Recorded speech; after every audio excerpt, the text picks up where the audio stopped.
Page 51, Dueling Harmonics. Taught just some more practice and experience at playing harmonic fourths and fifths. Don't have a lot more to say. I've said about all I know about fourths and fifths as far as what we need to know now. But let's look at this. Again, it's just one hand at a time. It's 2 lines long. There's a repeat sign. Got a lot of quarter notes and half notes in it. It's in 4/4 time. So just take us. Actually, I'm going to do both hands together because we're only doing one hand at a time. So let's just kind of do both hands. So both hands are in C position. You can figure that out real quick by looking at when the hands play. The right hand plays the first measure. You got a thumb and a third finger. That puts you in C position. And the next measure, the left hand is playing a C and an E here, and that puts that in C position. You're in C position. So it's the notes first, C, and then here. So you're playing multiple notes at the same time and they keep changing. Well, again, just lower the hand each time, let the wrist collapse a little bit. Left hand, same thing. And then here, see the C stays the same on all these, but the top note's changing. The left hand, get the second line, right hand is E and a G. Now the top note's staying the same and the bottom note's changing. And the left hand, and the right hand, and then the left hand.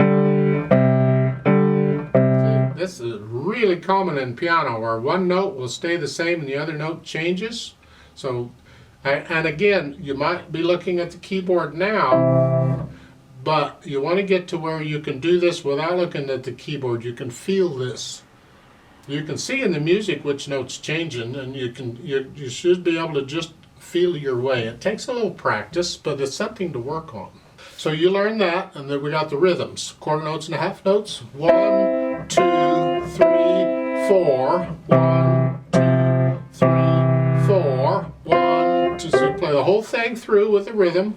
No hesitations, no wrong notes. You don't have to go that fast. You can go slow if you want. The idea is you go at whatever speed you got to go to get it correct. And how slow that is doesn't matter. Just get it correct, because you can always practice it and speed it up over time. Then you play it loud. It starts loud here. Now you're using 2 different dynamics.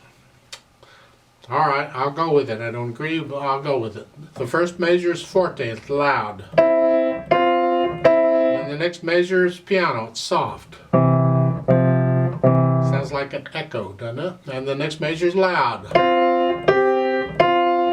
And the next measure is soft. Second line, loud, soft, loud, and then soft. So you're alternating back and forth. Good practice. It's unfortunate that they're only doing it one hand loud and one hand soft, because you really need to be able to do either hand. So maybe as a practice you could turn the dynamics around and play where it says loud, play it soft. And where it says soft, play it loud. Just so you get practice in both hands. You got to develop both hands. So you work it up. Get it to where you can play it, and then let's play it together slowly. It says moderately. It's kind of in the middle somewhere. I'd like to go slowly for the play with me part. You can do the moderately on your own. So I'll give us 4 counts, and let's do this together. 1, 2, ready, go.